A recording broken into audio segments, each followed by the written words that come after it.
Hello guys and welcome to my YouTube channel. Today I'll be showing you how to change your professional account into your personal account or your personal account into a professional one. So it's quite easy actually. First of all, let's just open up our Instagram. Next, you see on the bottom right, we see our profile badge. We're gonna tap on that. And then we're gonna tap on those three bars that we see on the top right. Press that. And now you go to settings.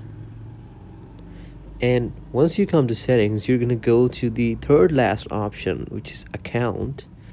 You go there, and on the bottom you see switch account type, the second last option, this one.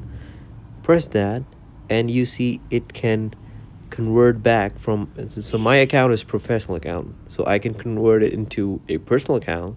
And if you're using a personal account, you can convert it into your professional account. And that's about it. I hope this video was helpful, and I'll see you in the next one.